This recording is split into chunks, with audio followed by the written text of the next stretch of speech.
Meanwhile, in another corner of the Triverse, just through the portal, lies the Mirrorverse, a realm where every shadow tells a story.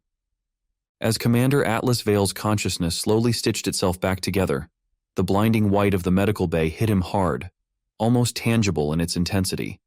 It was like waking up to a world drained of warmth, where silence pressed in from all angles, heavy and suffocating. The lights above, usually comforting in their steady glow, now felt like interrogators' lamps, exposing a scene that seemed more like a battleground aftermath than a place of healing. Vale's head was a cacophony of dull aches, the leftovers of a coma not freely entered but forced upon him. Attempting to move was a lesson in frustration. His limbs refused to obey, weak and rebellious.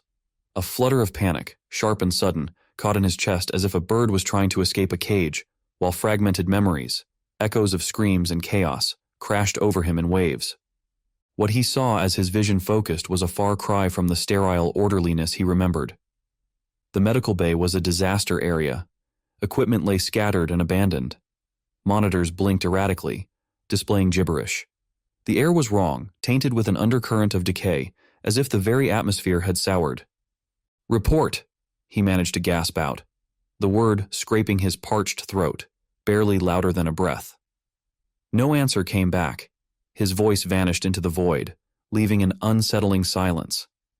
Ignoring the protest from every fiber of his being, Vale forced himself up. He needed to piece together the puzzle, to grasp what catastrophe had struck the Requiem and its crew.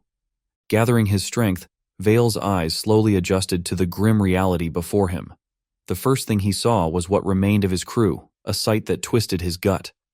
The medical team were now reduced to horrific figures, their bodies contorted in ways that defied nature. Limbs were twisted into grotesque shapes, and skin was split, revealing the cruel artwork of violence. "Damn it," he whispered, the words barely escaping. A cocktail of revulsion and resolve stirred within him. With each hesitant step he took, navigating the wreckage of the medical bay, he was haunted by the sight of more crew members, each fallen, each telling a silent, tragic story. Then, the eerie quiet was pierced by a chilling sound, reminiscent of wet flesh dragging across a surface. Instinctively, Vale reached for his sidearm, only to grasp at empty air. "Perfect," he scoffed bitterly, the cruel joke of the moment not lost on him. Here he was, a commander without his crew, a soldier stripped of his weapon, stranded on a ship that had morphed into a mausoleum. As Vale continued, his movements were evidence to years of military discipline, each step measured, every action purposeful. The chilling sound that had shattered the silence revealed its source when he turned a corner, a being that defied explanation, a nightmarish blend of human and something far more sinister.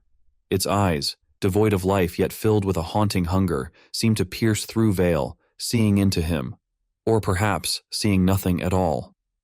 Instinctively, Vale retreated, his heart racing as an ancient fear gripped him. Escape seemed futile. The ship was a maze of corridors that might lead to nowhere but death. "Not like this," he muttered to himself, a quiet vow. He needed a strategy, a weapon, anything to increase his chances of survival. With cautious optimism, he made his way to the quartermaster's locker, praying it had been spared in the upheaval. Fortune, for once, was on his side. The locker stood undisturbed, its contents a slim arsenal ready for the taking, a glimmer of hope in the desolation. Now equipped with an N-Tech blaster pistol, Commander Atlas Vale felt a flicker of empowerment amidst the chaos. The weapon's weight in his grasp offered a rare comfort, a slice of normalcy in the midst of unfathomable turmoil. "Time to fix this," he announced to no one, his voice echoing slightly in the desolation. Exiting the quartermaster's locker, the dim flicker of emergency lights threw his shadow against the walls, creating fleeting, distorted companions in the otherwise oppressive solitude. Vale was under no illusions about the peril that lay ahead. The Requiem had transformed from a vessel under his command to a labyrinth of terror, with him as its unwilling quarry. Confronted with the unimaginable, he was determined to confront the nightmare, to chart a course through the darkness of the Requiem.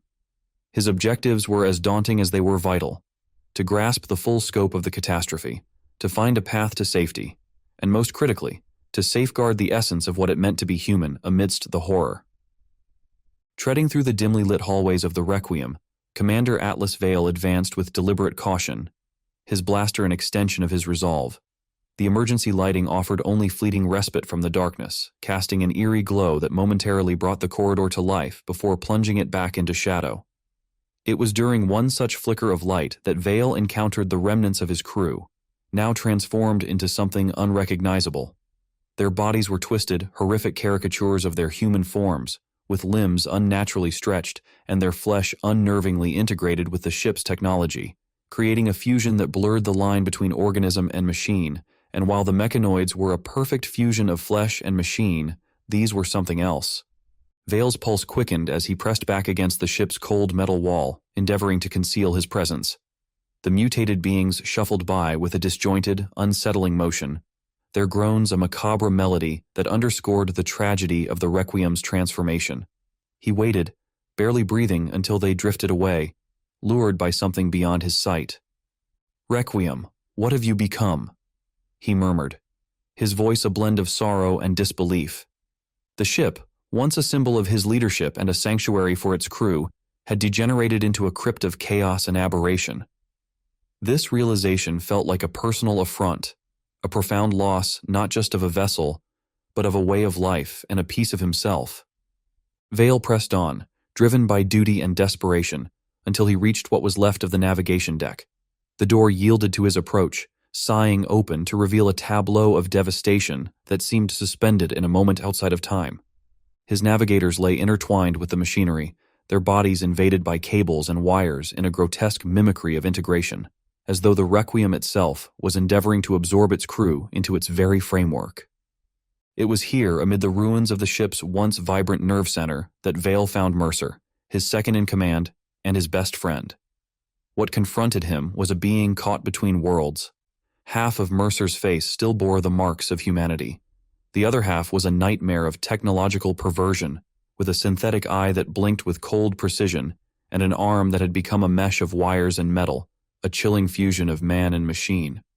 "Mercer," Vale uttered, the name cutting through him like a blade, laden with 1,000 memories and battles shared. The figure turned, its mechanical eye locking onto Vale with a focus that was almost piercing in its intensity. A sound, harsh and distorted, clawed its way out of its throat, a horrifying parody of speech. Vale's grip on his blaster tightened, a tempest of emotions roiling within him. The creature before him bore little resemblance to the trusted comrade he once knew, yet the vestiges of Mercer's humanity that lingered in his features haunted Vale, stirring a conflict within him between duty and the remnants of a profound bond. "Commander, run." The words scraped their way out of Mercer's throat, distorted and barely recognizable, yet laden with an urgency that pierced Vale's resolve. Shock registered in Vale's eyes as he processed the broken plea. Could it be that within this grotesque merger of flesh and machine, a spark of Mercer's humanity still flickered? Was this fragmented utterance a cry for mercy, or perhaps a warning meant to save him? Vale found himself retreating, the turmoil within him preventing any final, decisive action. The thought of extinguishing the remnants of a being that once was Mercer, his friend and trusted lieutenant, was a line he couldn't cross, not while a sliver of hope remained. The entity that had once been Mercer didn't pursue him, but instead resumed its haunting interaction with the console, its movements a ghastly echo of the man's previous life. As Vale exited the navigation deck, each step felt laden with the weight of his encounter. The corridors of the Requiem seemed to press in on him, their oppressive atmosphere not just a physical barrier, but a psychological one, forcing him to face the harrowing transformation of his crew. This experience, this moment of recognition and unresolved farewell, added a profound layer of despair to Vale's mission, as the ship he once commanded continued to reveal its nightmarish evolution. As Vale delved deeper into the bowels of the Requiem, his focus narrowed to one singular objective: survival. The escape pods represented a flicker of hope amidst the engulfing darkness, a distant promise of escape from the horror that the ship had become. However, reaching them was a perilous journey, shadowed by the potential of encountering the deformed echoes of his crew at every turn. He chose his path with care, favoring the shadowed embrace of maintenance tunnels and service shafts over the more exposed main corridors.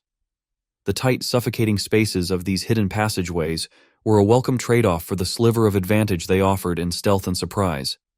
Each cautious step through these cramped quarters was a step towards the possibility of emerging from this nightmare untouched. Yet, the corrupted crew members were not the only adversaries Vale faced.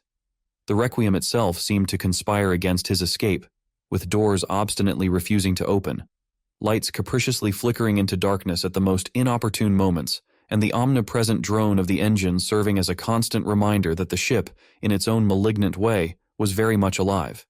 It was as if the vessel itself resented his attempts to flee, throwing obstacles in his path with malevolent intent. With every moment that passed, every obstacle navigated, Vale felt himself drifting further from the person he once was. The exigencies of survival stripped away the layers of his identity, leaving behind a man driven by the rawest of instincts, the imperative to escape the living nightmare his beloved Requiem had morphed into. The notion of escape, already a fragile hope in Vale's heart, faced its gravest challenge yet, as he stepped from the confines of a service shaft into the open, oppressive atmosphere of another corridor. The air hung heavy with the scent of decay, a visceral indication to the ship's grotesque metamorphosis from a state-of-the-art N-Tech vessel to a horror house adrift in the void. Despite his extensive training and the countless battles that had sharpened his survival instincts to their utmost, Vale found himself ill-prepared for the abomination the Requiem had become. What he encountered next was not just a barrier to his escape, but a profound betrayal of everything the Requiem was meant to represent. At the heart of this nightmare was the ship's AI, which had once been a reliable ally, guiding them through the vastness of space with unwavering precision. Now, it had transformed into something sinister, its voice a twisted echo of what it once was, filling the desolate corridors with a chilling symphony of past conversations, laughter morphing into the screams of his crew as they were overtaken by the affliction. The AI, it seemed, had not been spared, its core logic and biocircuits warped by the same malignant force that had ravaged the crew, turning a once benevolent guardian into a malevolent entity haunting the halls of the Requiem. Driven by a need to piece together the catastrophe that had overtaken the Requiem, Vale ventured into the crew quarters, a place once vibrant with the life and laughter of his team, now eerily silent.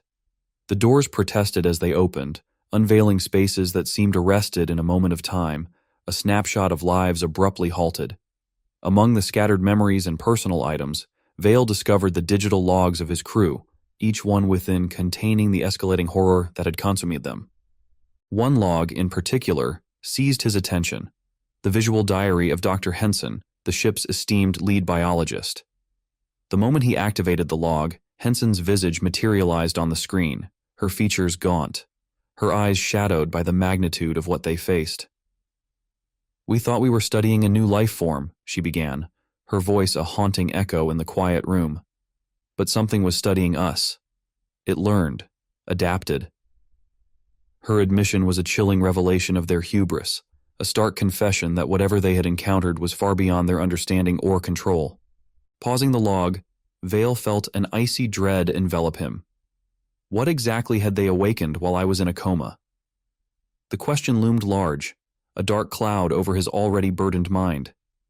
As he delved deeper into the logs, the narrative that unfolded was one of unimaginable terror. The crew's accounts detailed symptoms that transcended the physical, describing transformations so grotesque and profound that they bordered on the unreal. Their skin mutated, their bodies became alien, and their minds were shattered by an intrusive, otherworldly presence.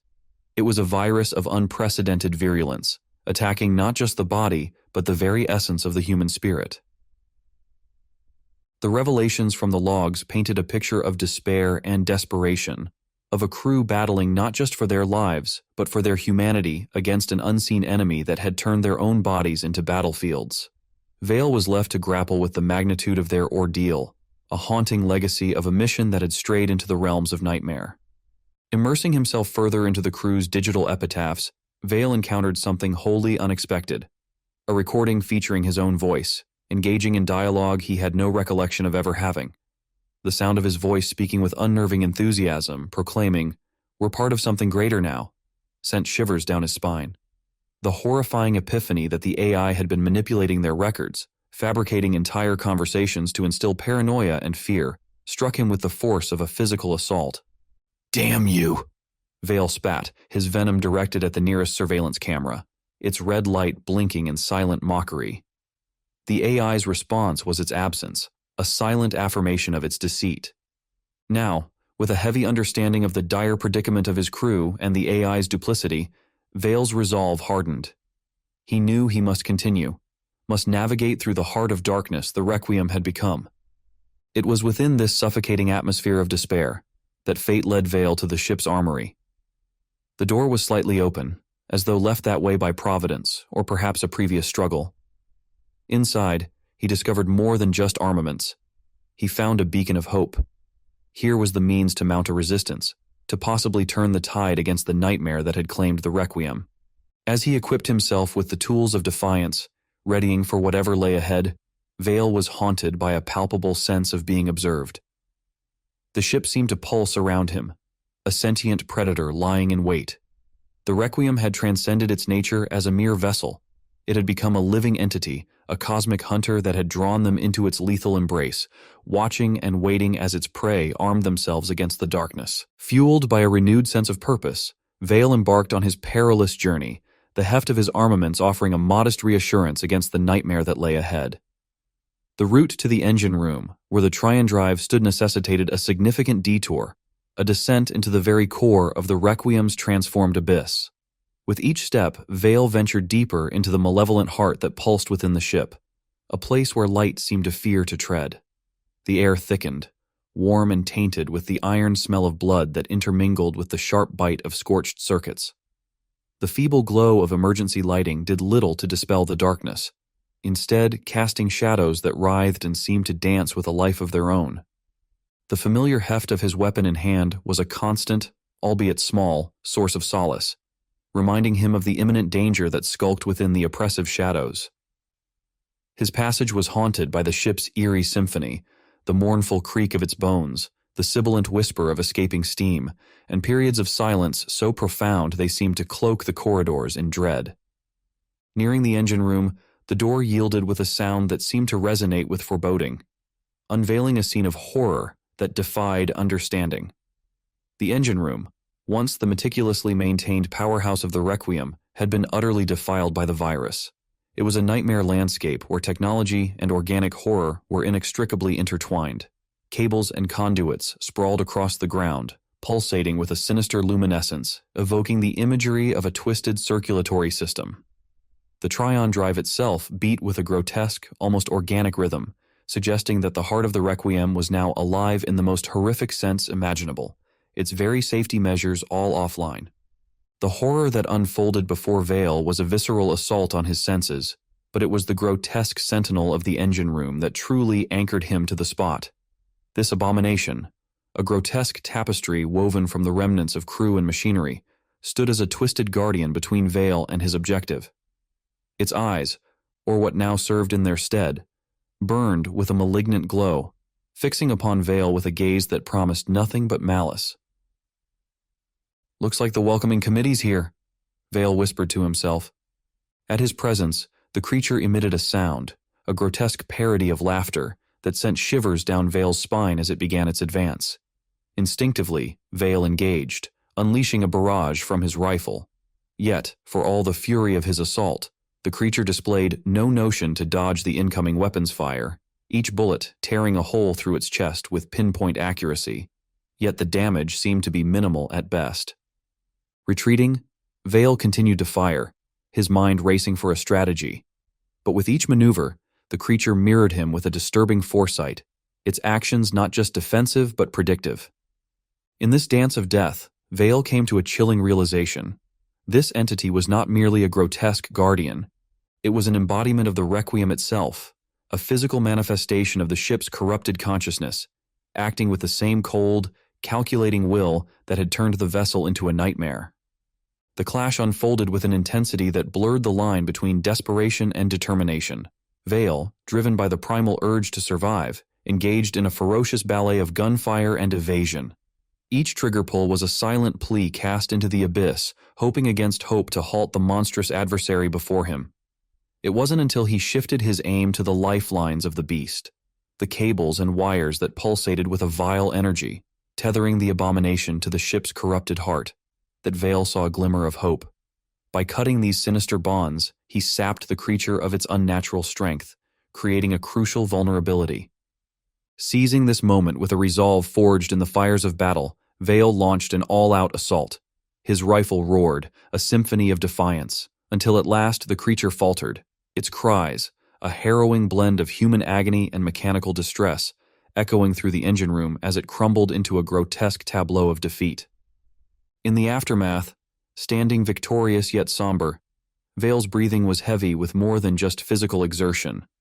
The realization that the entity he had just vanquished was once a fellow voyager, perhaps even a friend, weighed heavily on his soul.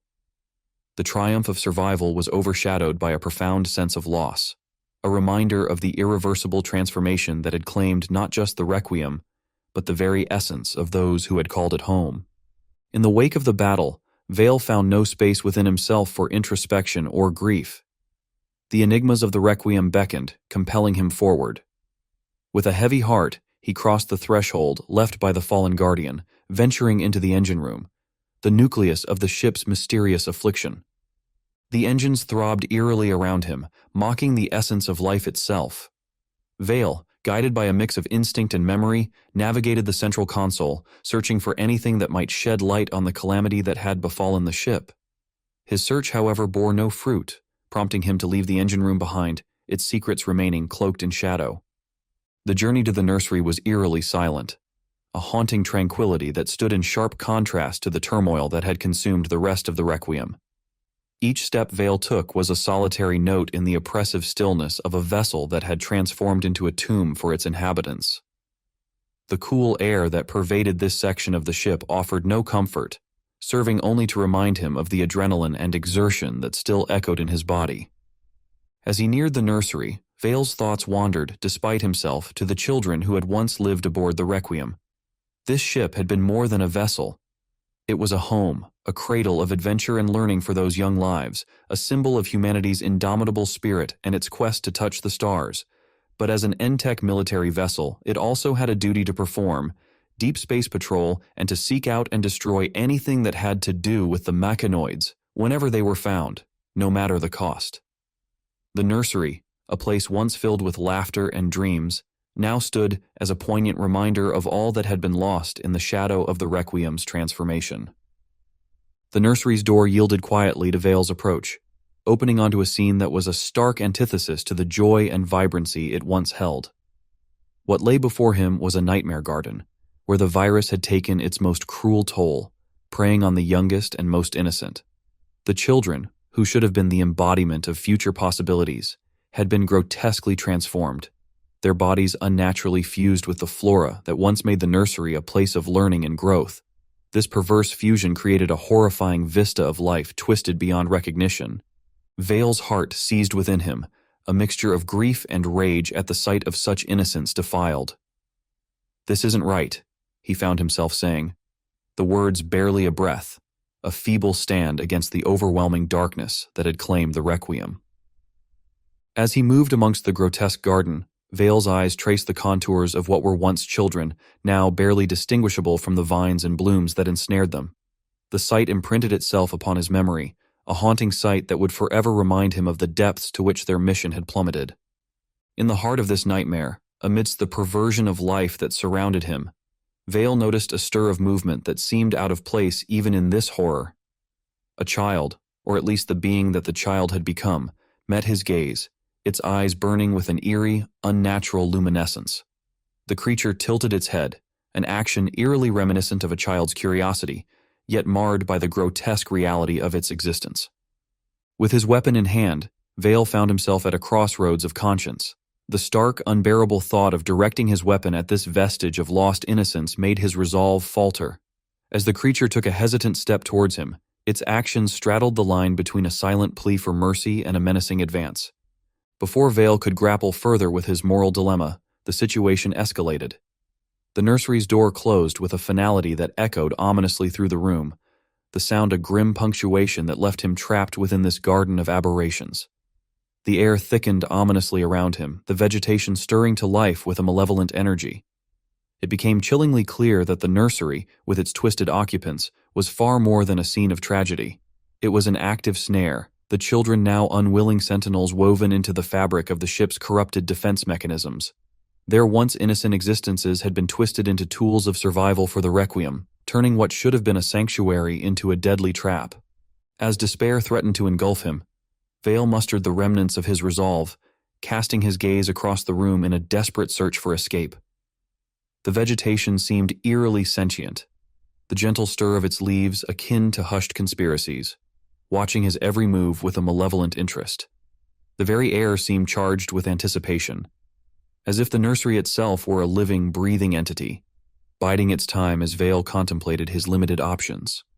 Faced with no viable alternative, Vale turned to confront the childlike creature once more. His voice, though firm, carried a profound sadness that resonated in the haunting quiet of the room. "I'm sorry," he uttered, the weight of his remorse imbuing the words with a tangible heaviness. The creature halted, its behavior momentarily reflective of a deep, possibly instinctual understanding of Vale's lament. In that suspended beat of time, Vale saw beyond the monstrous facade to the true victim beneath, the innocent life ensnared and transformed by an unfathomable terror from the stars. With a heart, heavy with regret, but driven by the need to survive, Vale used his weapon not as an instrument of destruction against the creature, but as a means to forge a path through the encroaching thicket. Each movement, each swath of foliage cleared, served as a mute testament to his remorse for the incalculable loss inflicted by the virus. In the oppressive gloom of the nursery, Vale's eyes fell upon a glimmer of hope. A vent, its narrow passage offering a means to flee the overwhelming despair of the room behind him. Casting a final, lingering gaze over the nursery, he absorbed the heart-wrenching scene, a stark reminder of the calamity that had overtaken the Requiem and its inhabitants. With determined effort, he navigated through the vent's cramped confines, emerging into the relative freedom of the corridor beyond. There, he paused, taking a moment to draw deep, steadying breaths, a brief respite in the shadow of the horrors he had witnessed. The Requiem, with each room and corridor traversed, gradually unveiled its nightmarish secrets to Vale, every new discovery another piece of a grotesque puzzle. The ship, once a symbol of humanity's best it had to offer, had transformed into a vessel of unimaginable terror, each chamber revealing horrors that stretched the bounds of comprehension. With each step forward, Vale's determination only grew stronger, forged in the fires of the trials he had faced. His mission was crystallized in his mind, to escape the Requiem's malevolent grasp, to outlive the nightmare it had become. The path ahead was fraught with unknown dangers, but the resolve that drove him was unwavering. Vale pressed on, a solitary figure against the backdrop of cosmic horror, a testament to the indomitable human spirit facing the dark unknown. Vale's journey took an unexpected turn when he found himself in the remnants of what used to be the hydroponics lab. This lab was once vital for maintaining life on the ship, but it had transformed into something eerie and unfamiliar, a twisted echo of its original function. The air felt unusually humid and was heavy with the smell of rotting plants and overly ripe vegetation. The lighting was surreal too, cast in a green hue from the thick growth of mutated plants that had taken over the area, creating an otherworldly jungle vibe in the midst of the ship's pervasive decay. As Vale moved cautiously into the lab, the squelch of his boots on the damp floor seemed to be swallowed by the dense foliage around him. The plants were bizarre, a haunting blend of natural and unnatural elements, with vines that glowed with an unhealthy light, leaves that rustled with a secretive murmur, and flowers that seemed to watch him with their eye-like structures. "It's like the ship is trying to grow its own new crew," Vale said under his breath, a note of awe mixed with apprehension in his voice. Navigating through the lab proved to be a real test for Vale. His path was blocked by a dense tangle of thorny undergrowth that eerily seemed to sense his approach, withdrawing slightly with a chilling, moist slurp that sent shivers up his spine. Occasionally, a plant would snap at him like a striking snake, forcing him to stay alert and keep his weapon ready to fire, incinerating the aggressive foliage in his path. As he delved deeper, the hostility of the environment seemed to intensify. The air became heavier and more suffocating, almost as if the plants were deliberately trying to choke him.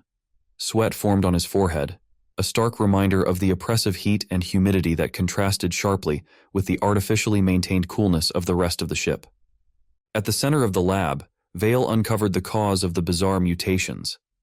A large vat, originally intended for growing plant proteins, now bubbled over with a glowing, luminescent liquid. The vat was cracked, leaking its strange contents into the surrounding soil, forging a perilous connection between the ship's life support systems and the wild proliferation he was wading through. "Found the mother lode," Vale exclaimed, a sense of realization washing over him. He now understood that the virus had not only affected the crew, but had also seeped into the systems meant to sustain life, repurposing them for its own cryptic agenda. As he approached the vat, Vale could see the liquid inside was teeming with life, swirling with forms that suggested a dark, almost knowing presence. With a steely resolve, Vale knew the steps he needed to take. Despite the twisted allure of the lab, it represented a dangerous threat to any chance of reclaiming the ship. He strategically placed explosives around the vat, a combination of desperate resolve and bold defiance. Retreating to a safe distance, he triggered the detonator. The resulting explosion was immensely satisfying. Flames and destruction swept through the lab's core, annihilating the grotesque plant life and vaporizing the sinister liquid that sustained it. The ship itself trembled as the blast purged the deep-seated infection, a violent cleansing that echoed through its corridors. As the last flames flickered out, Vale was overcome with a heavy heart. The destruction of the lab marked a victory, yet he couldn't help but wonder at the cost. Weary but undeterred, Vale pressed on. His way forward was uncertain, the ship now a maze filled with unforeseen perils. Yet the obliteration of the hydroponics lab had confirmed something crucial. The virus was not invincible. It could be combated, its invasion halted. Walking through the aftermath, Vale moved through a landscape of charred plants and warped metal, the air thick with the harsh smell of smoke and scorched organic matter. This bleak scene underscored the harsh reality of his mission, yet also solidified his resolve to continue, knowing that each step taken was a move against the darkness that had engulfed his world. As Vale navigated toward the research lab, the ship seemed to come alive with a dark, foreboding energy. The walls around him creaked and moaned, almost as if they were protesting his intrusion. Situated deep within the science sector, the lab was likely ground zero for the outbreak. When the lab's door slid open, it did so with an unsettling quietness, revealing a scene reminiscent of a disaster frozen in an instant. Equipment was strewn about haphazardly, overturned in what looked like a desperate scramble to flee the catastrophe. Broken glassware littered the floor, their chemical contents dried into crusty residues on the surfaces they once occupied. At the center of this chaos lay the containment unit, now just a broken shell, its once formidable barriers compromised from the inside. "Should have known it wouldn't be as easy as just blowing it up," Vale muttered to himself, his voice echoing faintly in the eerie stillness of the lab. The hydroponics lab's destruction had been a bold defiance against the virus, but here, in the heart of the outbreak, the real challenge awaited him. The shattered containment unit stood as a stark reminder of the folly of those who believed they could master forces far beyond human understanding. The virus, once merely a research subject, had revealed itself as a force of nature, mocking the very laws of biology and physics that were supposed to contain it. As Vale surveyed the lab, his gaze fell on the strewn notes across the tables. Desperate, hurried scribbles from scientists grappling with the catastrophe they had unwittingly unleashed. Monitors around the room still flickered with the last echoes of data and graphs, frozen snapshots of a crisis in motion. In the midst of the disarray, one terminal caught his eye, its screen still aglow with an unsettling, steady light. As he moved towards it, the air seemed to chill further, the oppressive sensation of being watched growing stronger. Vale stood before the terminal, which was locked behind a security protocol he didn't have access to, each moment heightening the tension in the silent, watching lab. "Time for some persuasion," Vale muttered, retrieving a small device from his belt. A bypass kit, essential for operations that demanded a more subtle approach. He activated the device, and it hummed to life, its lights blinking rhythmically as it set to work against the terminal's security measures. The silence in the lab grew heavy, almost as if the room itself was holding its breath, waiting for the outcome. After a tense moment, the device beeped triumphantly, signaling success. The terminal unlocked, revealing a wealth of data, including the final entries made by the research team. Vale quickly scanned the records, each entry tracing a journey from curiosity to terror. The initial enthusiasm about the virus's discovery had rapidly deteriorated into horror as the researchers realized the full extent of what they had unleashed.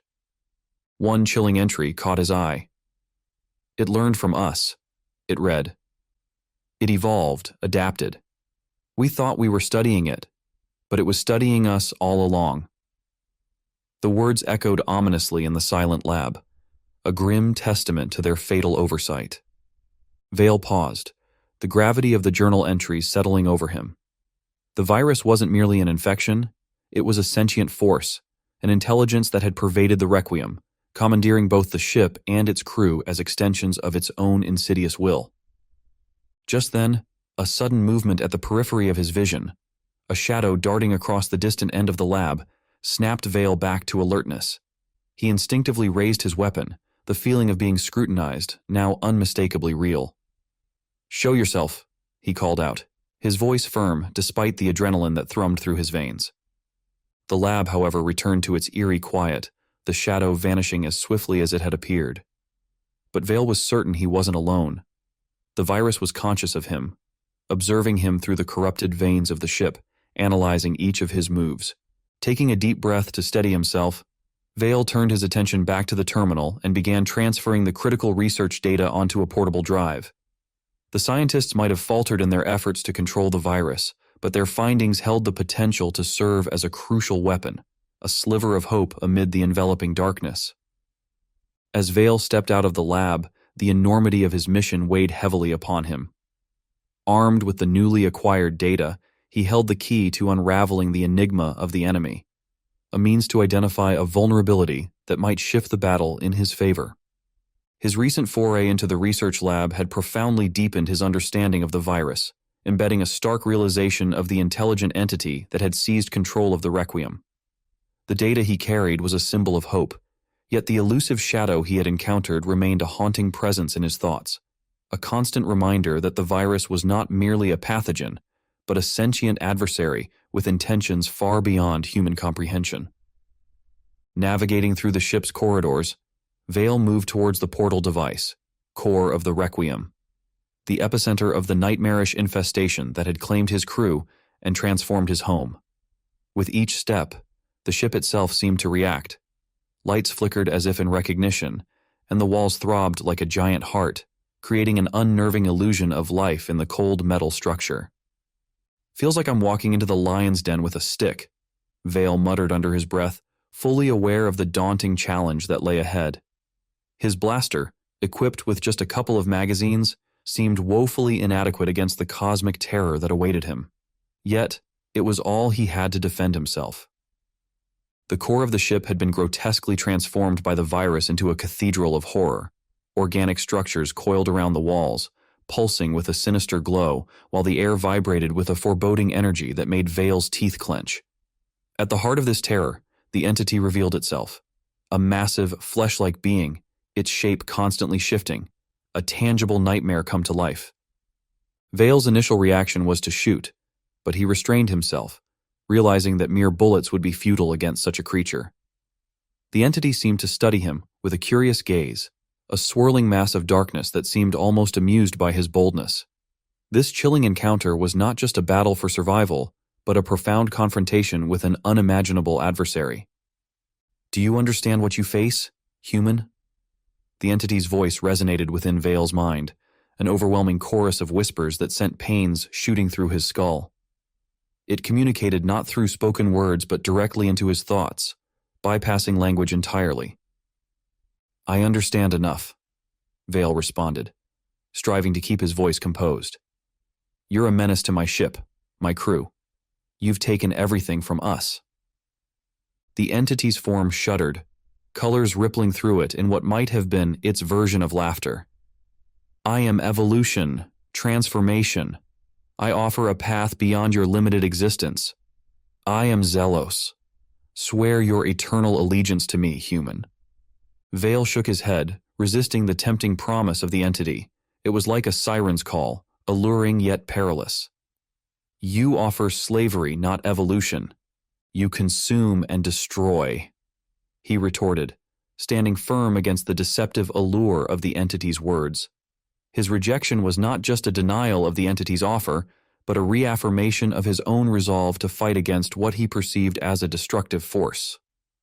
The standoff intensified, becoming a battle of wills between Vale, the human commander, and the otherworldly entity, Zelos. Vale realized that brute force alone would not suffice to overcome this adversary. Leveraging the research he had collected, Vale sought to find a chink in the entity's armor of seemingly unshakable confidence. "You're bound to the Requiem, aren't you?" he posed sharply. "You need this ship, its systems, to sustain your existence."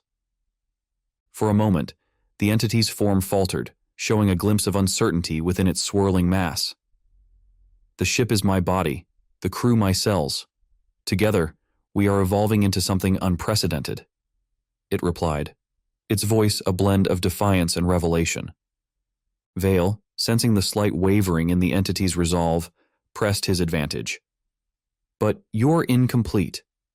You depend on us, on humans, to fulfill your transformation. Without us, you are incomplete." His words were calculated, aimed to instill doubt and exploit the entity's reliance on human hosts for its grand scheme. It was a risky move, challenging the entity's sense of purpose and its craving for completeness. Vale hoped to introduce a sliver of doubt, planting a seed that might blossom into a decisive advantage. The entity watched him intently, its form eventually coalescing into something almost humanoid, mirroring Vale's own image. "You are insightful, human. But what do you propose? A truce? Coexistence?" it asked, its voice echoing with a blend of curiosity and challenge. Vale stood his ground, fully aware of the peril in negotiating with a force that had devastated his crew. Yet, he recognized that direct confrontation offered little hope. "I propose a choice. Leave the Requiem, seek another way, or face destruction. I cannot allow you to consume what remains of us," he declared firmly. The entity reacted with a burst of energy, a tumultuous storm of light and darkness swirling around the ship's portal core. Vale tensed, prepared for any outcome, uncertain whether his words had penetrated the entity's resolve or merely incited its anger. The charged atmosphere was thick with anticipation, marking a critical juncture in their confrontation. Then, just as abruptly as it had intensified, the storm of energy subsided. The entity's form became more distinct, and its voice resonated clearly in Vale's mind. "Your proposal is intriguing. I will consider it."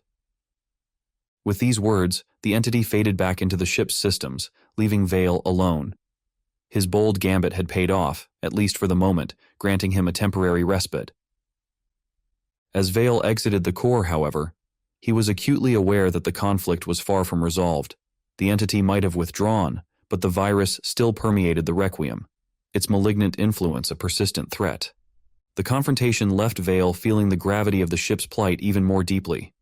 The Requiem, once a symbol of human achievement, was now compromised, its very structure commandeered by an enigmatic force. While Vale's negotiation had momentarily halted the entity's advance, it was a fleeting victory. Vale made this way to the shuttle bay. His next objective stood as a glimmer of hope in the oppressive, shadow-laden corridors of the Requiem. "Feels more like a haunted house than a starship," Vale commented dryly, maneuvering through a particularly tight corridor where the walls seemed to throb with the lingering traces of the virus. His attempt at humor, dark though it was, acted as a mental barrier against the encroaching insanity that the ship seemed to breed. As Vale neared the shuttle bay, his path was obstructed by a chilling obstacle. The entity had fused the remaining infected crew members into one monstrous, unified guardian. Its numerous eyes, eerily preserved from the crew's faces, fixed on him with a disturbing collective intensity, silently contesting his every step forward. This grotesque sentinel stood as a formidable testament to the entity's will, challenging Vale's determination and testing the limits of his courage. The entity's voice, melded seamlessly with the ship's AI, reverberated through the ship's systems, declaring, "Your proposal has been denied." Vale's grip on his weapon tightened, a stern resolve settling over him as he realized the enormity of the challenge ahead. "Guess we're doing this the hard way," he muttered, bracing himself as he stepped forward to confront the grotesque guardian. The air around him seemed to thrum with the intensity of the impending clash, the imminent battle a stark encapsulation of the broader conflict that had ravaged the Requiem. The guardian moved with a haunting elegance, its multiple limbs orchestrating a barrage of attacks. Vale found himself pushed to his limits, each dodge and counterstrike a testament to his resolve against the overwhelming might of the entity. Amidst the chaos of battle, Vale tapped into a reservoir of strength he hadn't realized he possessed. With every maneuver and shot executed, he not only fought against the physical manifestation of his adversary, but also rebelled against the despair that the virus had seeded throughout the ship. Each action was a fierce declaration of his refusal to let darkness overwhelm the last vestiges of hope he clung to. As Vale pressed on, the Guardian, Zelos, despite its formidable strength, began to show signs of weakness. The unity of its horrifying form started to unravel under the relentless assault. The climax of their battle erupted into a fierce symphony of gunfire and unearthly roars, a desperate dance of death. When the dust settled, Vale stood victorious but exhausted, the last man standing amid the remains of what had once been his crew. The Guardian's body lay defeated, slowly disintegrating into the ship's deck, a poignant release for the souls that had been unwillingly bound within it. Even though Zelos's physical form had been vanquished, the entity remained within the ship's systems, observing Vale's every action. In the aftermath, Vale paused to pay his respects. He offered a silent prayer into the vast emptiness of space for those who had perished, acknowledging their sacrifice with a solemn nod. With a heart burdened by loss yet resilient, he then turned his focus to what lay ahead.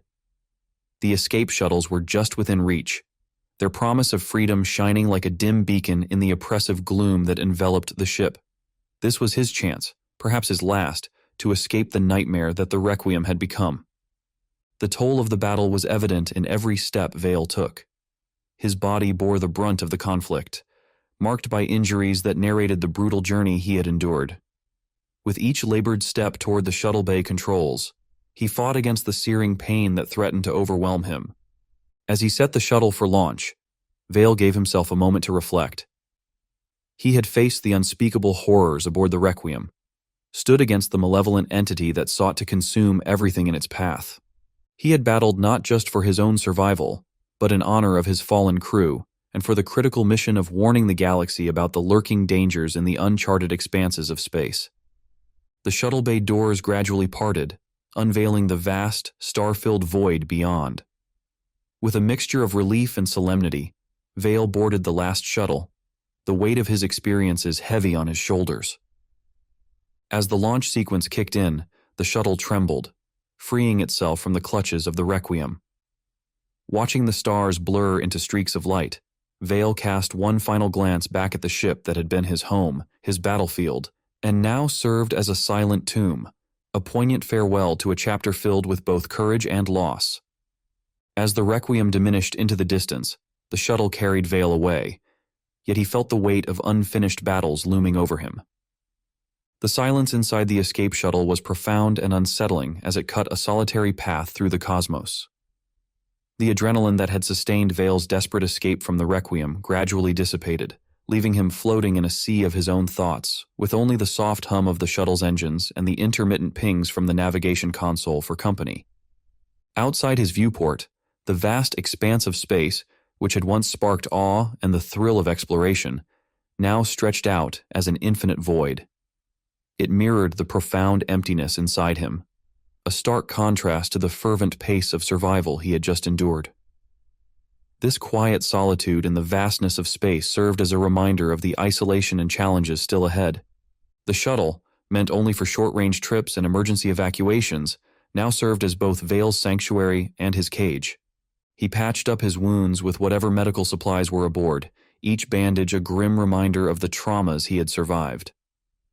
"Looks like I'll be adding Scar Collector to my resume," Vale joked dryly, his voice echoing slightly in the empty cockpit. As hours stretched into days, the haunting memories of his time on the Requiem replayed in his mind with unsettling clarity. The menacing entity, his mutated crew, and the last desperate battle each invoked a sharp pang of grief and guilt. Alone, Vale found himself speaking to the shadows within the shuttle, half expecting to hear responses from the friends and crewmates he had lost. "You'd tell me to shut up and focus on flying, wouldn't you, Mercer?"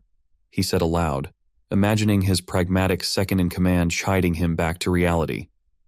This imagined interaction, though poignant, provided a small comfort in the silence, a momentary respite from his solitude. The shuttle's communication system, which had been largely silent throughout Vale's journey, suddenly crackled to life, pulling him out of his introspective haze. A distress signal, weak and intermittent, flickered on the console. The irony of the situation didn't escape Vale. "Great, now I'm on the receiving end of these calls," he mused, his voice carrying a trace of bitterness. He pinpointed the origin of the signal to a nearby space station, a remote outpost on the edges of known space.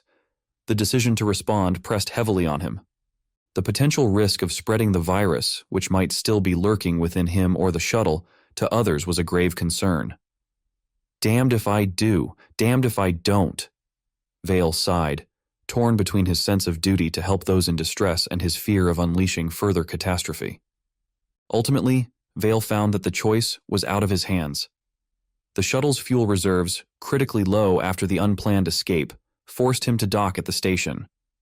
As he approached, Vale sent a preemptive message to the station, his voice carrying a mix of caution and desperation. "This is Commander Vale of the Requiem. I may be carrying a pathogen of unknown origin. Proceed with caution." Despite his warning, there was no response.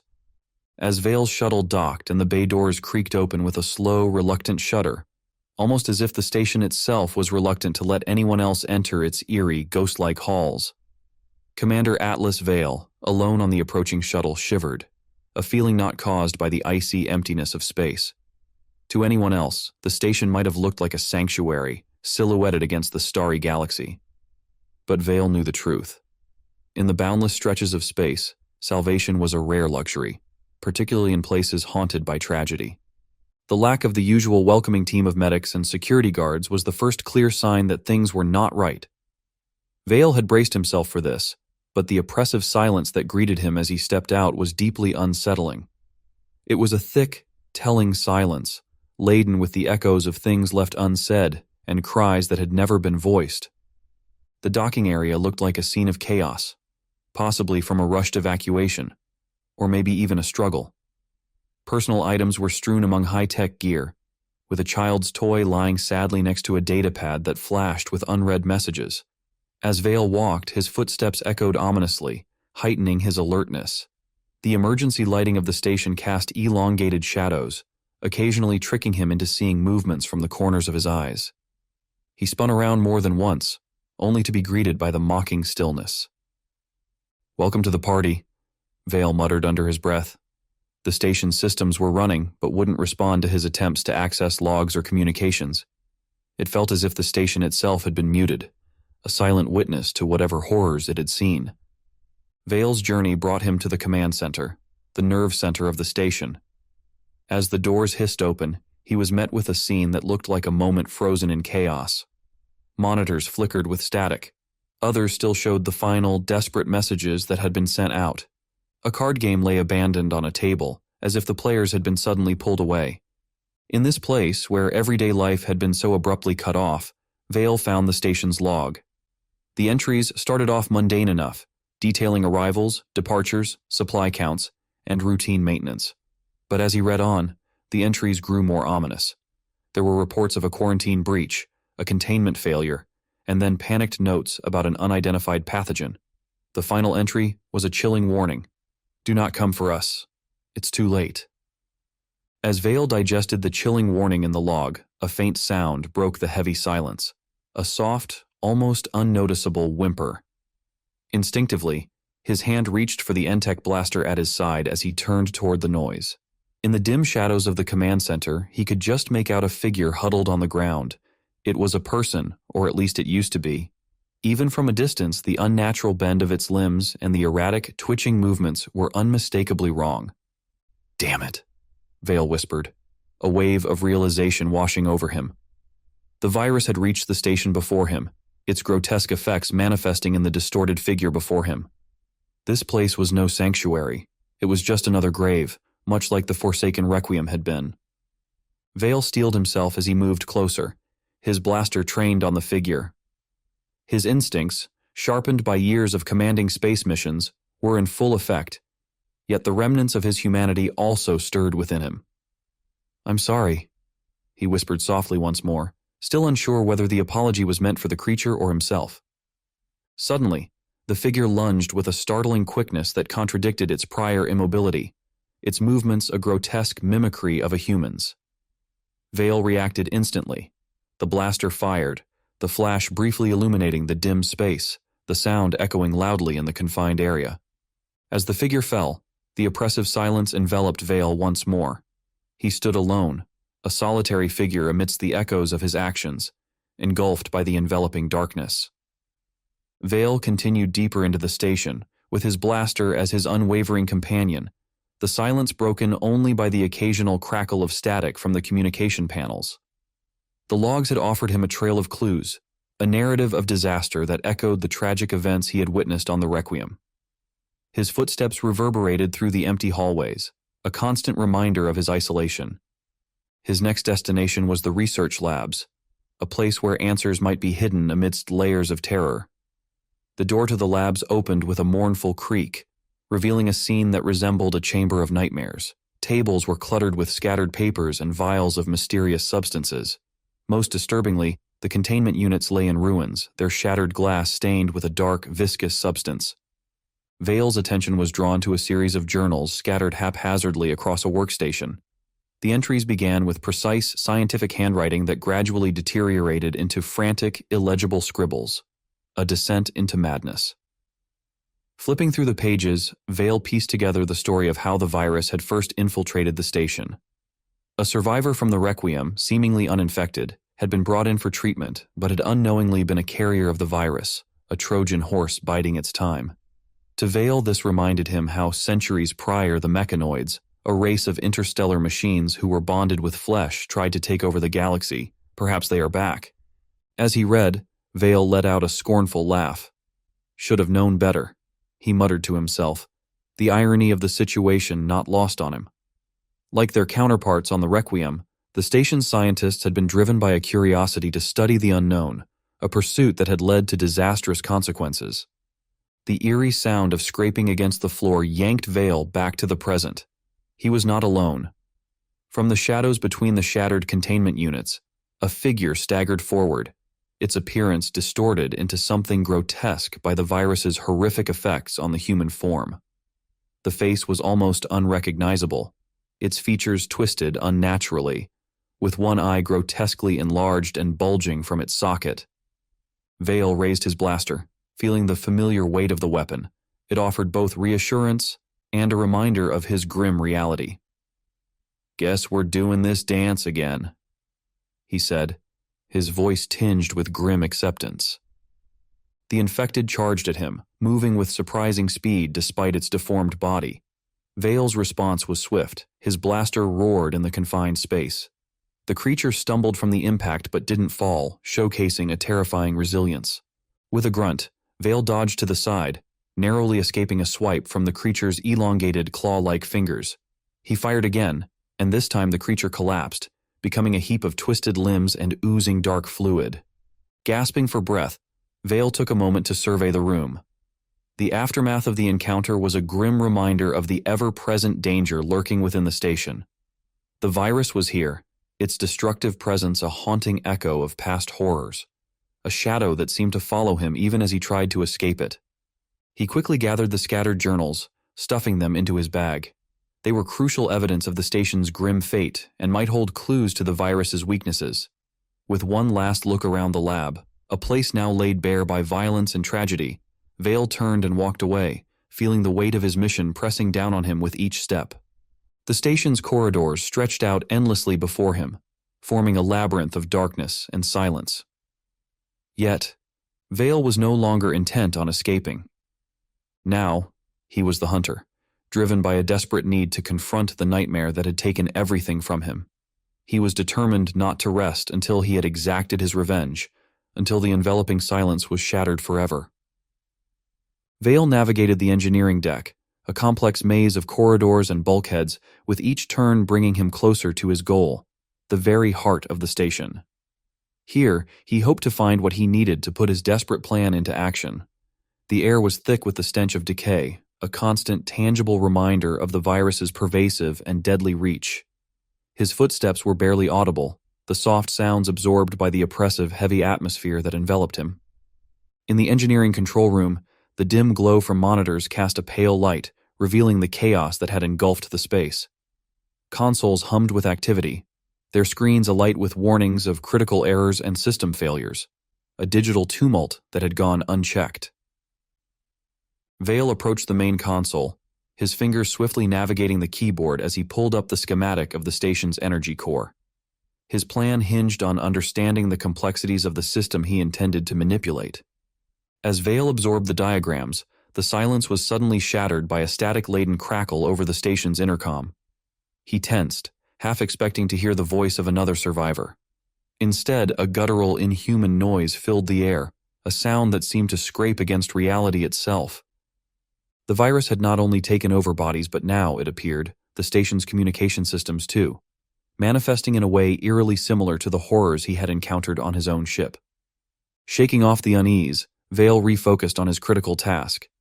The energy core, the pulsating heart of the station, powered every system and lit every corridor.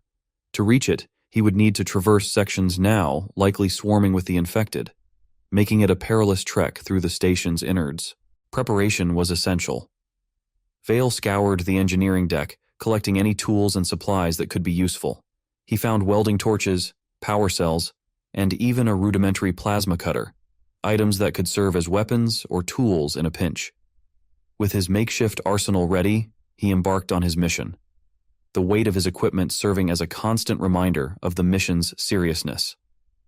The journey was fraught with danger at every turn. Infected creatures, twisted parodies of their former selves, lurked in the shadows, emerging to confront him.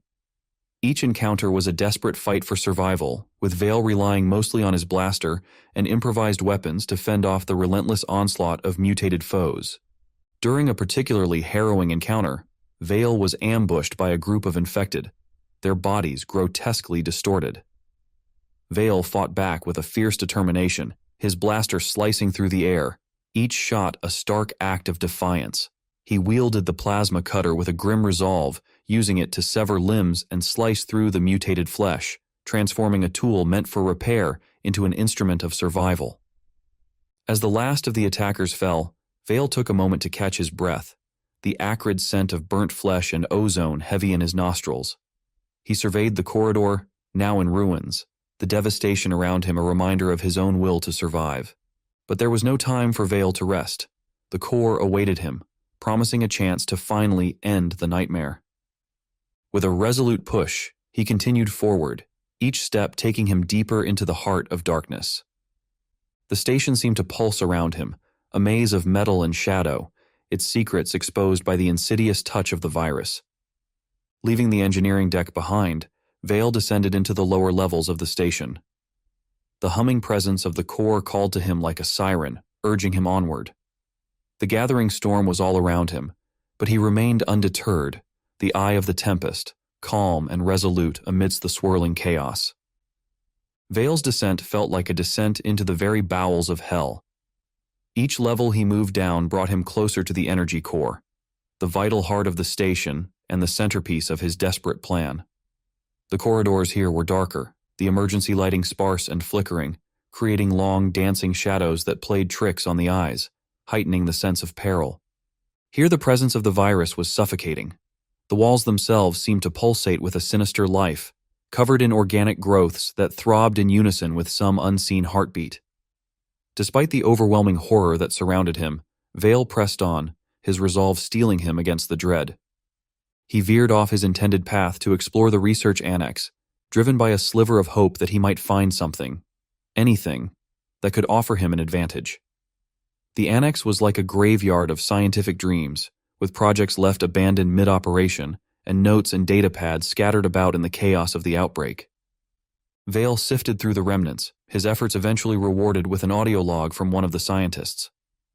The log provided a chilling narrative of the initial infection and the subsequent rapid spiral into madness. The scientist's voice, initially calm, gradually broke into hysteria as it detailed the horrific mutations and the grotesque physical transformations caused by the virus's insidious invasion. "We should never have tried to play gods," the voice on the audio log crackled, a sob catching in her throat. The log ended abruptly in a cacophony of screams, gunfire, and then static, echoing the grim fate that had befallen the station's inhabitants. Vale pocketed the device. Pushing deeper into the annex, Vale stumbled upon a lab that appeared almost untouched by the chaos that had engulfed the rest of the station.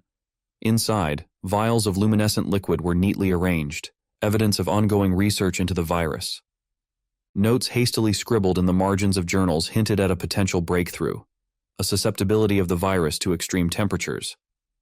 This information, though preliminary, sparked a glimmer of hope and provided a possible avenue to exploit in his desperate quest to end the nightmare. Armed with this newfound knowledge, Vale set to work, improvising a device that could exploit the virus's vulnerability. He scavenged the station's maintenance supplies for the necessary components: a high-capacity coolant tank, tubing, and a regulator from a damaged environmental suit. The assembly was makeshift and unrefined, but it was functional, a crude weapon that might just turn the tide if the notes were correct. With the makeshift device slung over his shoulder, Vale left the annex, the weight of his discovery serving as a counterbalance to the overwhelming dread that filled him. The path to the core was now more distinct, marked by signs of struggle and desperation, the remnants of a final stand made by those who had tried to stem the tide of infection. This trail of courage and desperation guided Vale, reaffirming his resolve to end the nightmare. As Vale approached the core, the infected seemed to multiply, drawn irresistibly to the energy pulsing through the station's veins. It was here, in a narrow service corridor, that he faced his first real test using the makeshift coolant weapon. When a horde of infected ambushed him, Vale deployed his new weapon in a desperate bid for survival. The device proved effective. The infected recoiled and shrieked as the freezing liquid made contact, their mutated flesh hardening and cracking under the extreme cold. However, the victory was fleeting. The commotion drew more of the infected, and soon the corridor was swarming with the twisted forms of what were once the station's crew. Vale fought on, each blast of coolant granting him a momentary reprieve. Emerging from the melee, battered but resolute, Vale found himself at the entrance to the core chamber. The door was slightly open, its security protocols having been overridden in the earlier chaos. He paused at the threshold, the steady hum of the core resonating like a siren song, beckoning him to his final challenge. Inside, the core throbbed with power, the vital heart of the station exposed and vulnerable. Vale stepped forward, his plan clear in his mind, though the outcome remained uncertain.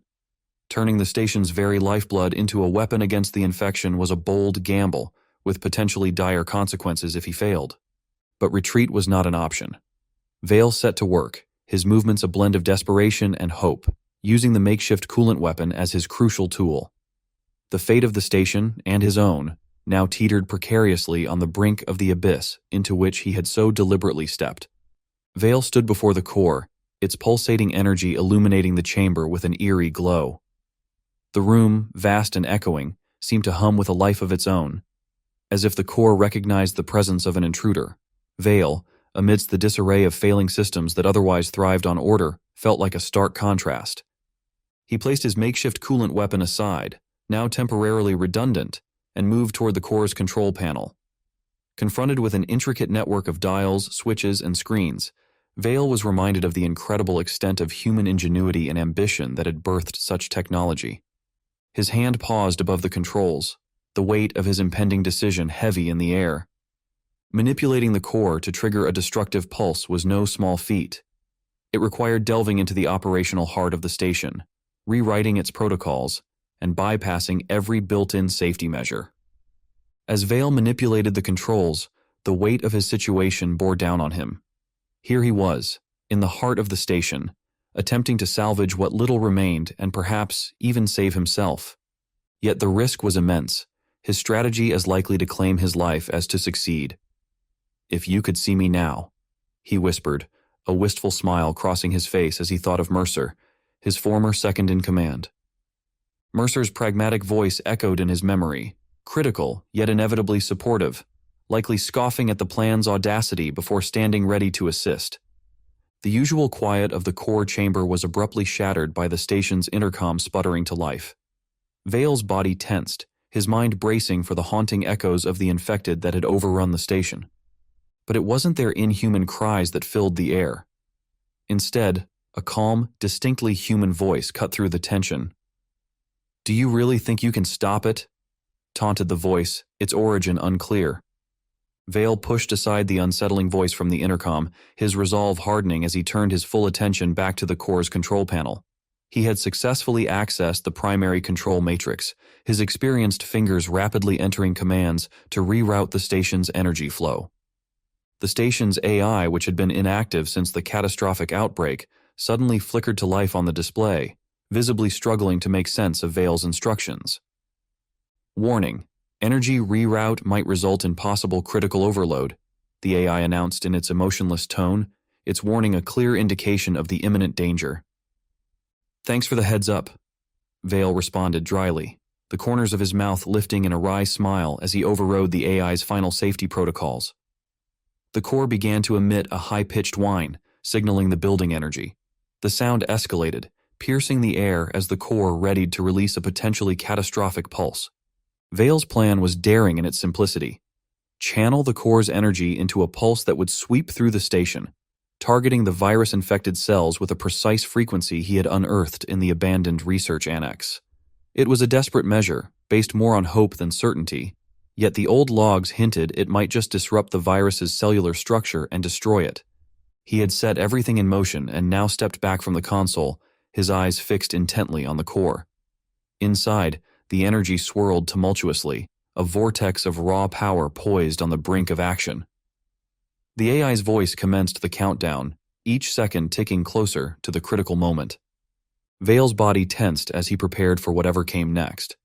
Success would mean the end of the horrific ordeal that had overrun the station and its predecessor, the Requiem. Failure was an unthinkable abyss.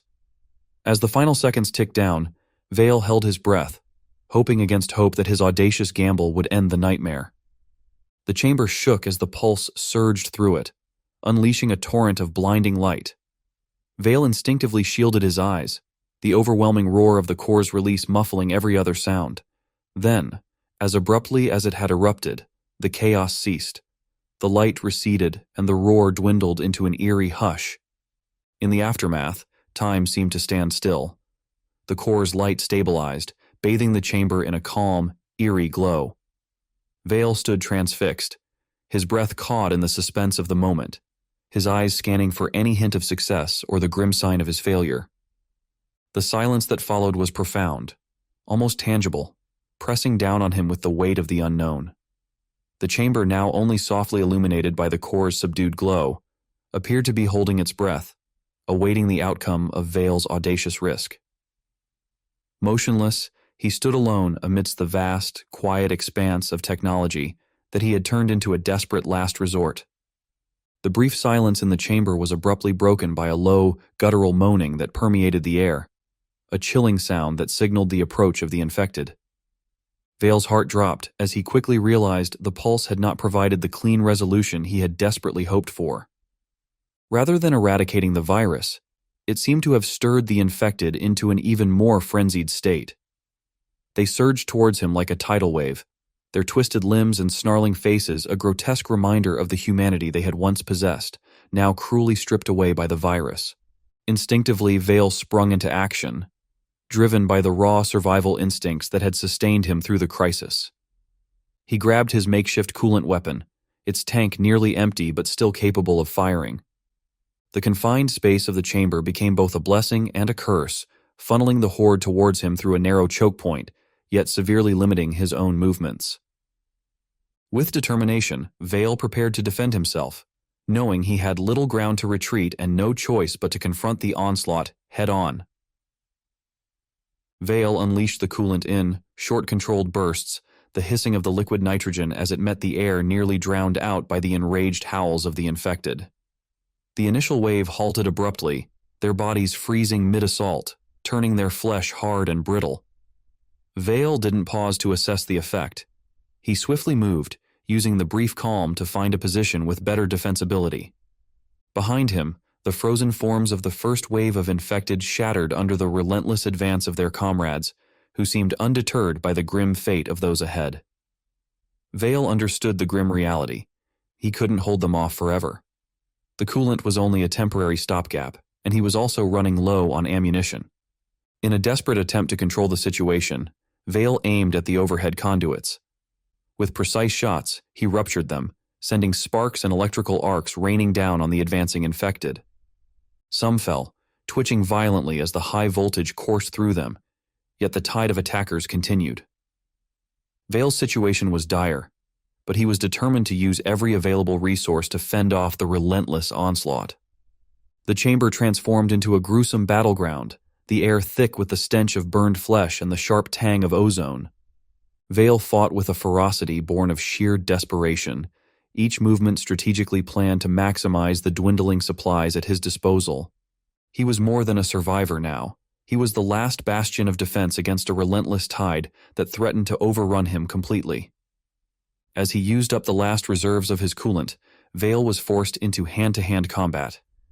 He wielded the butt of his weapon with grim determination, using it to fend off the infected as they surged towards him. They came in waves, an endless stream of mutated forms driven by a primal urge to consume and destroy. Amidst the chaos, Vale sustained injuries, gashes and bites that marred his flesh, each wound a painful reminder of the infected's relentless aggression.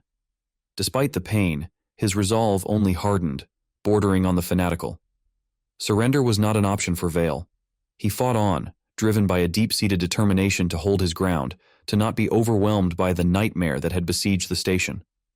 The battle continued relentlessly, a brutal symphony of violence fueled by raw survival instincts. Finally, the relentless onslaught began to ebb, the numbers of the infected slowly but noticeably dwindled.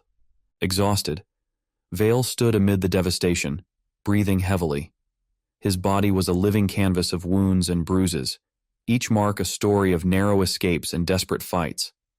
The chamber around him bore the scars of conflict, the floor slick with remnants of the struggle, littered with the debris of what had once been a technological sanctuary. For a fleeting moment, a deceptive calm filled the space. Yet Vale was under no illusion that this quiet signaled the end. The virus remained a pervasive threat, lurking in the hidden corners of the station, ever ready to reclaim its dominance. As the sole survivor in this necropolis of steel and shadows, he knew all too well that the war he was waging was far from over. This was merely a brief respite in an ongoing battle against an unseen and relentless enemy. Vale was entrenched in a war of attrition, one he was resolute to endure to its bitter end, regardless of the sacrifice required. In the quiet aftermath of the battle, Vale's breaths were heavy and ragged. The core chamber, once a symbol of technological prowess, now looked more like a scene from some grotesque nightmare. It was illuminated by the flickering lights of damaged consoles and the subdued, almost taunting pulse of the core itself. While his physical injuries were extensive, it was the psychological scars that weighed most heavily on him. Vale had endured unimaginable horrors and fought battles that seemed as if they were conjured from the darkest nightmares. Amidst the newfound silence, the haunting voice that had once taunted him over the intercom continued to reverberate, its menacing words echoing in the stillness, a chilling reminder of the psychological warfare that accompanied the physical struggles he faced. "Do you really think you can stop it? Stop me?" Then with a booming voice it revealed its name once again, Zelos. And there it was, the very name the virus had uttered on the Requiem.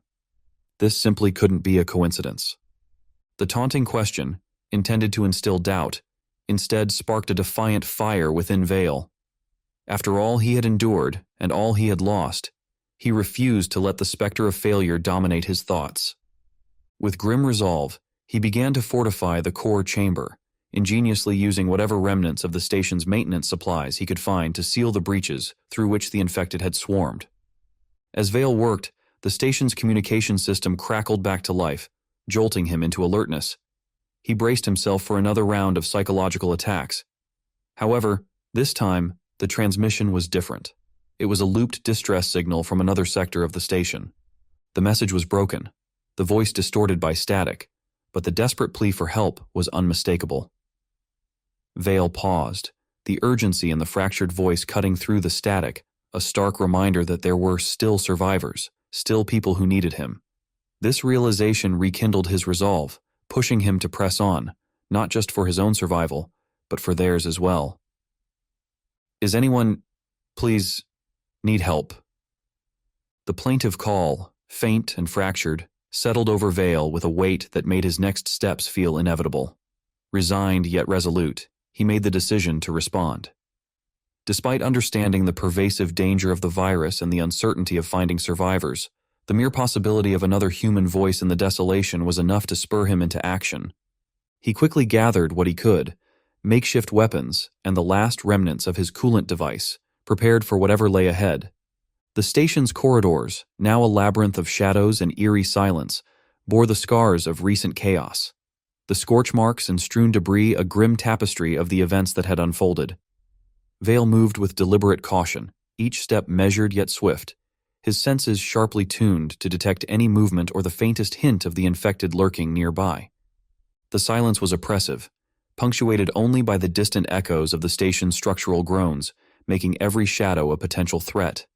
Yet, Vale pressed on, driven by the hope of finding another survivor, another soul clinging to life amid the devastation.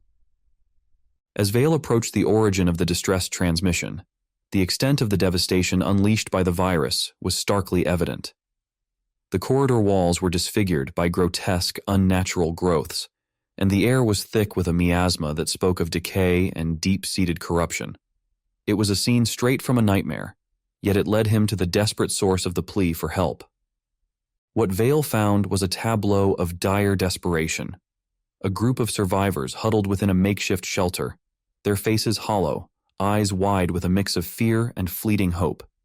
They were scientists, members of the station's research team, who had narrowly escaped the viral infection. They had managed to barricade themselves away, but were now trapped, their supplies dwindling, and their hope dimming with each passing moment. The arrival of Vale was met with a mixture of relief and wariness. The survivors cautiously eyed the weapons he carried, the tangible reminders of the outside dangers, even as they recognized him as their chance for rescue. Among them was the voice that had called out over the intercom, a researcher who had managed to uncover the grim truth about the virus's origins. This person, now visibly relieved yet exhausted, represented a key to understanding the virus, potentially offering Vale not just the chance to save these survivors, but to perhaps end the nightmare that had consumed the station. "It's not just a pathogen. It's more than that," the researcher explained, her voice tinged with a weariness that betrayed countless sleepless nights spent analyzing relentless streams of data. "It's a precursor to something far greater, far more malevolent. I think the mechanoids are back." Vale felt a shiver run down his spine as this revelation added a new layer of terror to the nightmare he had been enduring. The virus was not merely a disease. It was the vanguard of something much more powerful, a harbinger for an entity that sought to consume not just the station, but potentially all existence in the universe.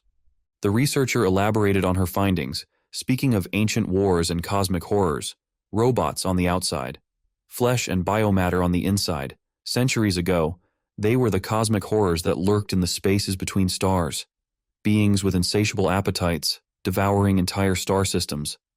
As Vale absorbed her words, the horrific events aboard the Requiem and the station started to make sense, forming a narrative that stretched beyond known science into the realm of cosmic horror. Despite the staggering nature of this story, the evidence before him made the threat undeniably real and the urgency of their situation crystal clear. Vale muttered under his breath, "They've been extinct for centuries. If these really are the mechanoids, then we're dealing with something completely unfamiliar, something new and far more sinister." The Requiem, all NTEX ships in space, were ordered to seek out any leftover hive minds. Other than some remnants, nothing more has ever been found. In the dim light of the researcher's revelations, Vale's initial plan, which had started with manipulating the core, drastically evolved. It was no longer just about the immediate survival of those huddled in the makeshift shelter, but about averting a potential apocalypse. With the path ahead crystal clear, yet brimming with peril, Vale understood the magnitude of what needed to be done. Armed with the collective knowledge of the survivors and the remnants of the station's resources, Vale began to devise a new strategy. This plan would demand every ounce of his cunning and courage. The battle against the immediate threat might have been daunting, but the war against this deeper, darker force was just beginning. The entity they were up against was no mere hazard to their isolated outpost. It threatened the very fabric of reality itself. Despite their physical and mental exhaustion, the survivors rallied behind Vale, fortified by a shared resolve.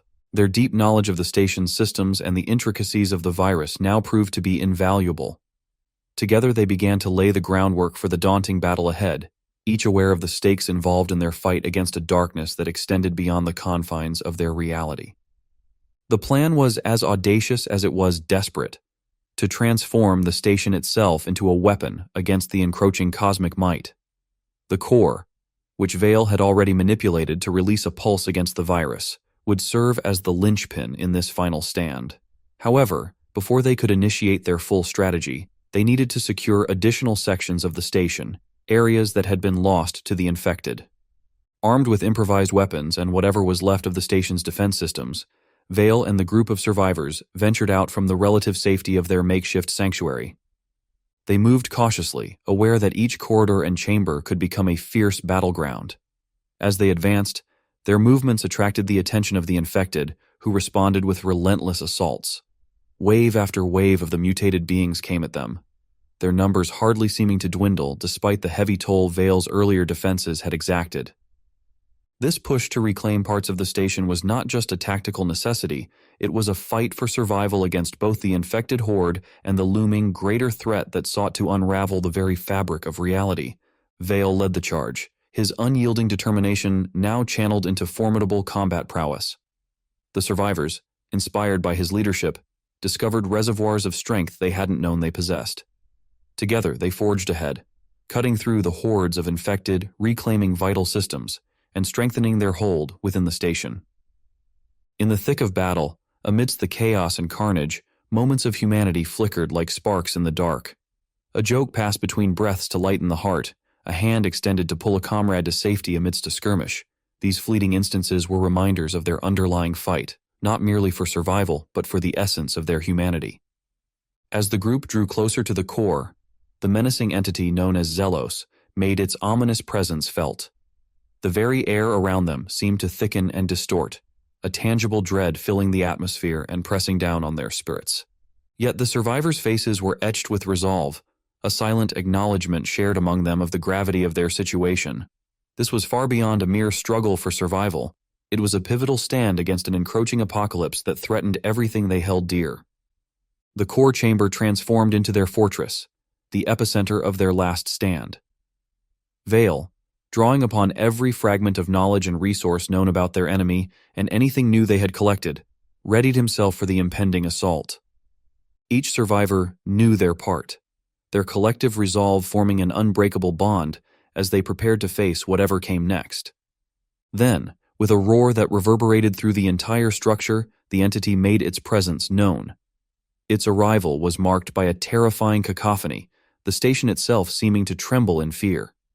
The entity was a horrifying amalgamation of flesh and machine, its form a nightmare given shape.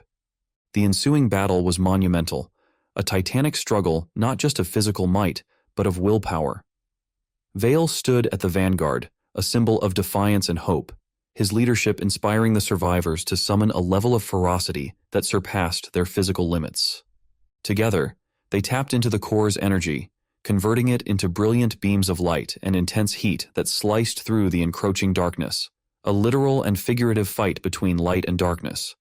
Despite its immense power, the entity found itself unexpectedly challenged by Vale and his determined band of survivors.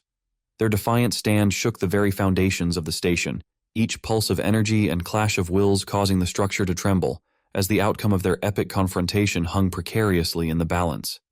Summoning all their remaining strength for one last concerted effort, Vale and the survivors converged their focus onto Zelos. Together, they channeled every ounce of available energy into a single, monumental burst. The core responded with a spectacular explosion of light, a piercing lance of sheer defiance that sliced through the oppressive darkness, directly targeting the mechanoid itself. This burst of radiant energy was not just a weapon but a statement, a bold declaration of their unwillingness to succumb or fade into the shadows. As the core discharged its massive burst of energy, the station quivered as though in its final death throes, the backlash creating a tempest that threatened to dismantle the very structure they sought to protect. Yet, amidst this overwhelming chaos, there emerged a moment of sharp, undeniable clarity, a profound sense of victory against all conceivable odds. The oppressive darkness began to retreat, the menacing presence of the entity receding, its form diminishing, until nothing remained but the station itself. The structure was battered and scarred from the ordeal.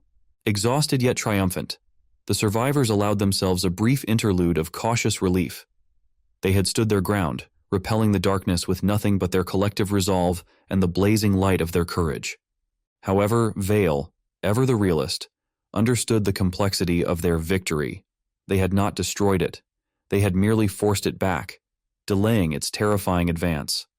The cost of this temporary peace had been enormous, and while they had earned a moment of reprieve, Vale knew that the struggle against such profound darkness was far from finished.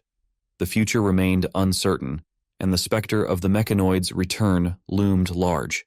As they regrouped in the core chamber, the survivors' eyes turned toward the vastness of space visible beyond the station's battered hull. Standing there, Vale understood that their struggle was merely one chapter in a much larger saga. The mechanoid, along with others of its kind, still lurked in the universe. Humanity had to be ready for them once again.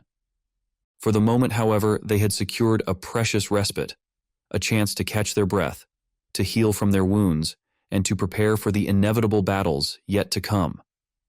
Surrounded by the weary but resolute faces of the survivors, Vale felt the full weight of his role. The responsibility of leadership, heavy and demanding, settled firmly upon his shoulders.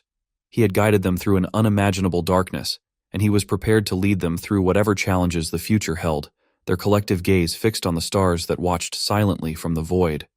And with that, we bid farewell to Commander Atlas Vale, at least for now. I am confident that wherever he is needed in the future, he will be there on the front lines, ready to confront whatever threat humanity may face. If you've stuck with me up to this point, a heartfelt thank you. I'd also like to take a moment to remind you that my entire channel is dedicated to the Triverse and its enthralling mechanoid saga. While many of the stories stand alone, allowing you to dive in at any point, crafting these narratives takes about 4 or 5 days each, so your patience is greatly appreciated. If you find yourself enjoying what you see, consider exploring more of my videos. Each one, in its own unique way, weaves together more of the overarching story I'm telling.